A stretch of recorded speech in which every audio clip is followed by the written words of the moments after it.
Someone forgot their notebook here. Just saying. Yeah? Is it yours? No. Cybersecurity worldwide. Cybersecurity worldwide spend is nearly doubling from its current size to over $210 billion by 2027. Cybersecurity hardware, software, and services are in high demand, affecting all touchpoints. Please welcome His Excellency Omar Nahar, Director of Planning, Ambassador of Cybersecurity at Ministry of Foreign Affairs, and His Excellency Bassam Maharmeh, President at National Cybersecurity Center, on stage.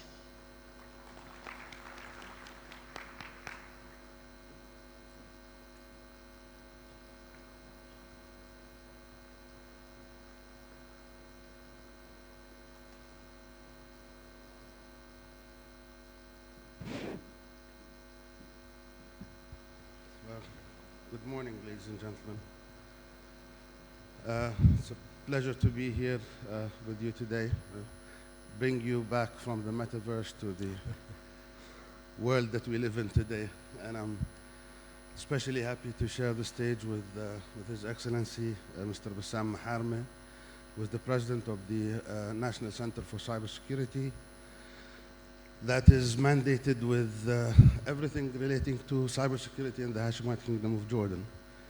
So without further ado, Basha, would you tell us briefly about what falls under your domain, other than everything there is, and what you're focusing on at the moment, please?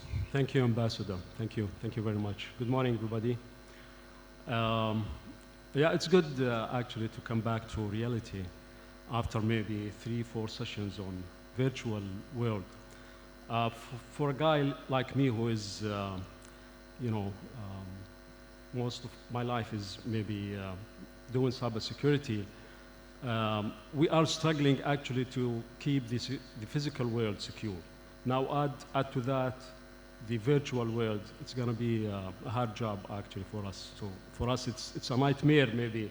Although there are a lot of potential, there are a lot of opportunities with metaverse and with NFTs and avatars. But for us, this is more work we need to do to make sure everything is secure. Coming back to NCSC, the National Cybersecurity Center, yeah. The center was established in 2021 after the endorsement of the cybersecurity law. The center is, the mandate of the center is actually very wide. We are covering the government, we are covering the public sector, the private sector, and even the civil societies. The center has maybe 3 major roles. We are a regulatory entity. So we do regulations for the country, plus we do operations also for the governments. And add to that, we are, adopting, workforce development, training, education, and upskilling program, because awareness and education is a very important component for the National Cybersecurity Center.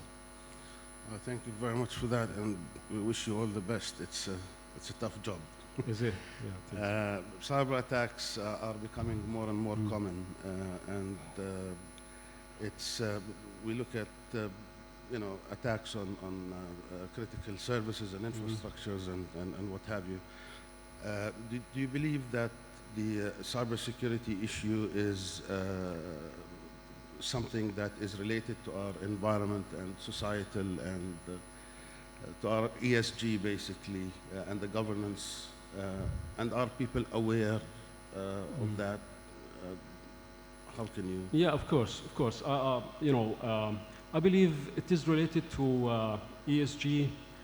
It has impact on environment and on society and also on governance. There are 2 types of values actually. We have the tangible value, we have the intangible value.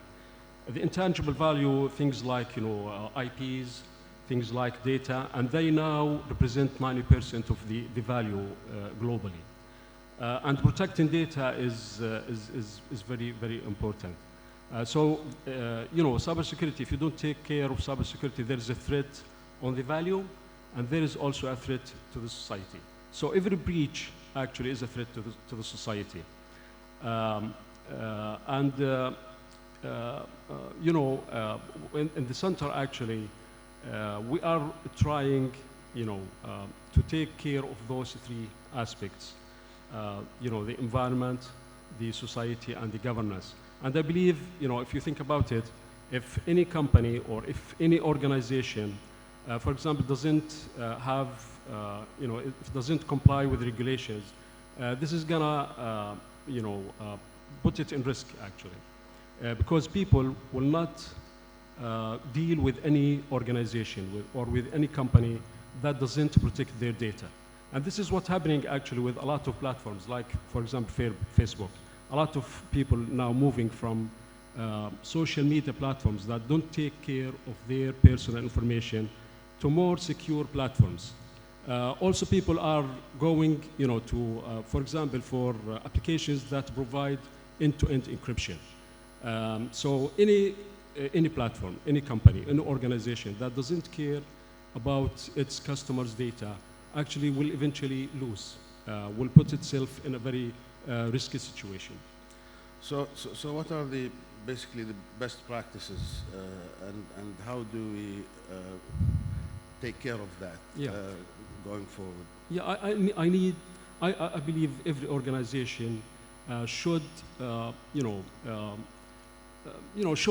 show their customers that they are caring about them. They are caring about their information. They are complying with international regulations like, GDPR, for example. This will make them more transparent to their customers. This will, make their customers also lawful to them. Because if you don't do that, you will lose your customers. Plus awareness. I encourage, organizations, companies, banks, to take care of awareness, train your employees, comply with regulations. Those are things that will show your customers that you care about their information, and will help any organization or any company to comply with regulations. Well, sir, the center has launched a few initiatives since establishment. Could you please just tell us about these initiatives, and how exactly are you raising awareness amongst government and the public at large? Yeah, I believe we are working on three areas. The first area is regulations. Through regulations, we want to show people that we are caring about information. Regulations like, recently we launched a regulation about service providers, cybersecurity service providers. We want to make sure that every service, every cybersecurity service is provided in the country is secure, is taken care of. So through regulations, we can assure people that the services in Jordan are secure.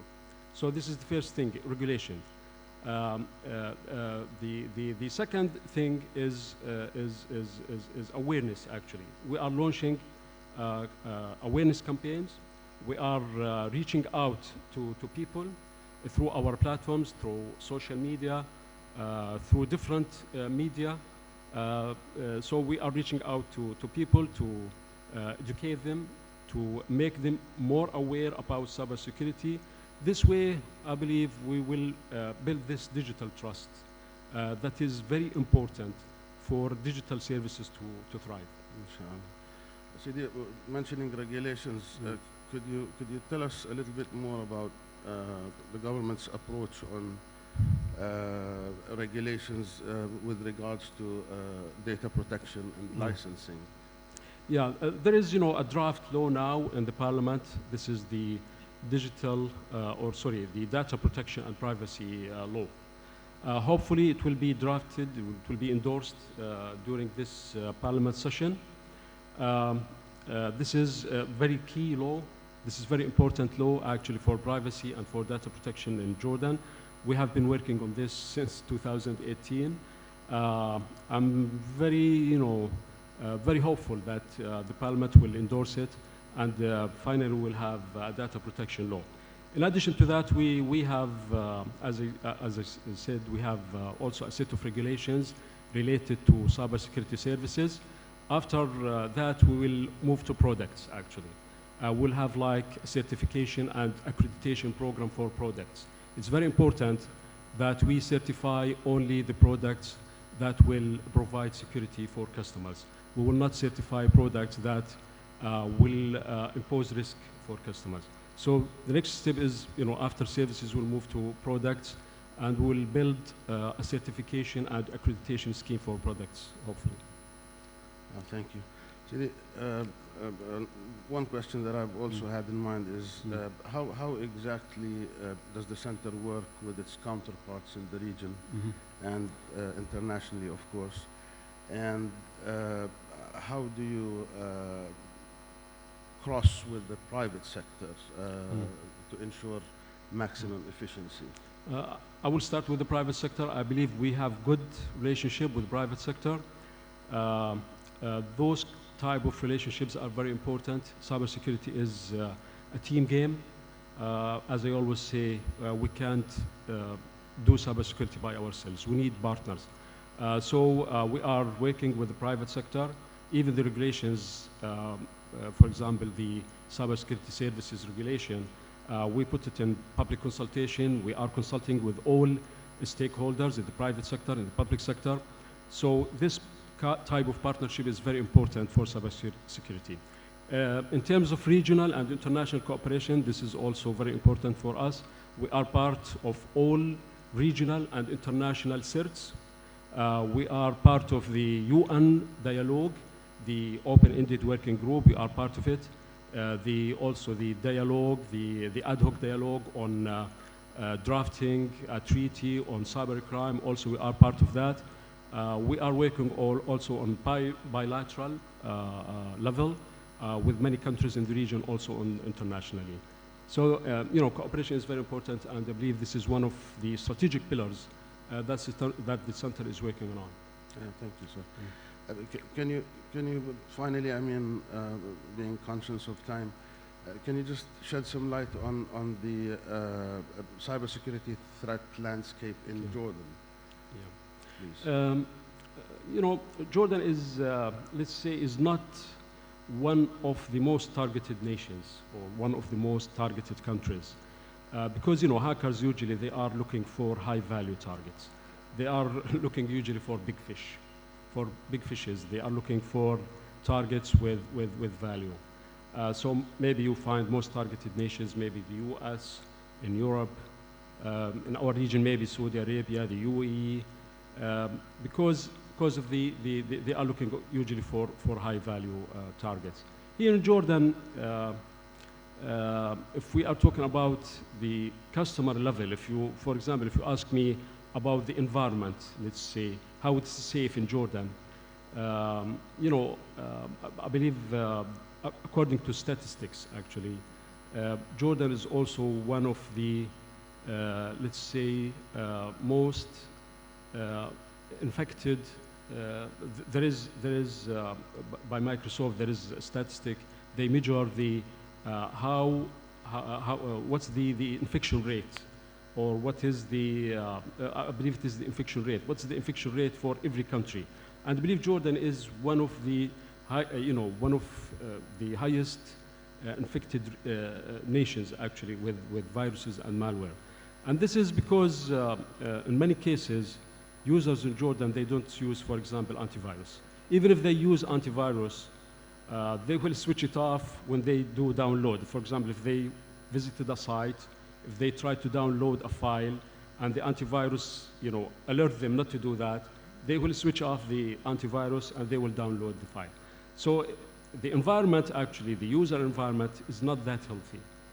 in Jordan compared to other countries. And this has also a relation with awareness.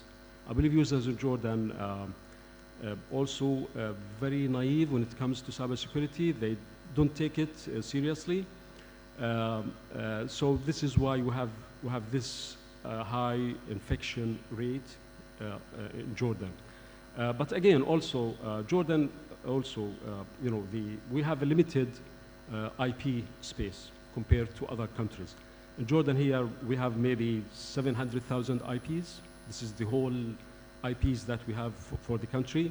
I know some universities in the US, they have Class A networks, which means 16 million IP addresses. So, the IP space for Jordan is very, very small, very limited. So this is why maybe hackers, when they do scanning, they don't find that much about Jordan. And also because, most of organizations, they are using NATing. So they are using one public IP address, but behind that, they use private addresses or private networks. But also in Jordan, websites in Jordan, they are very safe. We are one of the safest nations in terms of website and web services. Our web services, websites, they are not infected. We are among the countries that have the safest websites and web services worldwide and globally. So in general, if we are talking about the threat landscape in Jordan, I believe there are two types of, let's say, cyber threats. First one is the cyber criminals, and usually those who are targeted banks, who are targeted, companies with high value.